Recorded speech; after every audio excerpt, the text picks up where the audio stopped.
នៅព្រឹកថ្ងៃទី7ខែសីហាឆ្នាំ2026នេះប្រទេសថៃបានជួបហេតុការណ៍ដ៏រន្ធត់មួយទៀតក្រោយខ្មាន់កំភ្លើងដែលត្រូវបានរាយការណ៍ថាជាសិស្សម្នាក់បានបើកការបាញ់ប្រហារនៅក្នុងសាលា Debsirin Nonthaburi School នៅក្នុងខេត្ត Nonthaburi ដែលបណ្ដាលឲ្យមនុស្ស7នាក់ស្លាប់ក្នុងនោះមានគ្រូបង្រៀនចំនួន3នាក់សិស្សចំនួន3នាក់និងខ្មាន់កំភ្លើងបានស្លាប់យ៉ាងអណោចអធមខណៈមនុស្សយ៉ាងហោចណាស់ប្រមាណ15នាក់ផ្សេងទៀតបានរងរបួស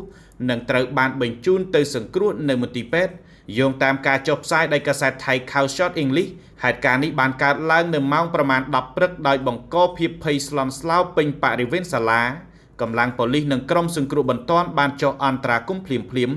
ដើម្បីជម្លៀសសិស្សគ្រូបង្រៀននិងបុគ្គលិកចេញពីអគារខណៈតំបន់ជុំវិញសាលាត្រូវបានបិទជាបណ្ដោះអាសន្នយ៉ាងណាក្រោយគ្រប់គ្រងស្ថានភាពបានអាជ្ញាធរបានបញ្ជាក់ថាខ្មាន់កំភ្លើងបានស្លាប់ហើយក្នុងអំឡុងពេលឆែកឆេរអីវ៉ាន់របស់ជនសង្ស័យប៉ូលីសបានរកឃើញគ្រាប់កាំភ្លើងជាច្រើននៅក្នុងកាបូបស្ពាយដែលកំពុងត្រូវបានប្រមូលធ្វើជាភស្តុតាង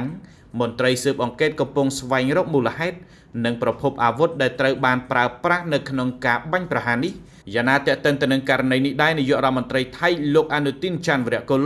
បានសម្ដែងការសោកស្ដាយយ៉ាងខ្លាំងចំពោះសោកនាដកម្មនេះនិងបញ្ជាឲ្យស្ថាប័នពាក់ព័ន្ធផ្ដល់ជំនួយបន្ទាន់ដល់អ្នករងរបួសលោកនាយករដ្ឋមន្ត្រីថៃរូបនេះបានចាត់ទុកហេតុការណ៍នេះថាជាសោកនាដកម្មដ៏គួរឲ្យរន្ធត់និងបានលើកឡើងថាវាជាហេតុផលមួយដែលរដ្ឋាភិបាលបានរឹតបន្តឹងគោលនយោបាយគ្រប់គ្រងអាវុធដោយមិនបន្តអាជ្ញាប័ណ្ណកាន់កាប់អាវុធដោយកាលពីមុនសូមជម្រាបថាគិតត្រឹមពេលនេះអាជ្ញាធរថៃនៅតែបន្តការស៊ើបអង្កេតដើម្បីកំណត់មូលហេតុពិតប្រាកដនៃការវាយប្រហារខណៈប្រទេសទាំងមូលកំពុងស្ថិតក្នុងភាពសោកសៅចំពោះការបាត់បង់ជីវិតគ្រូបង្រៀន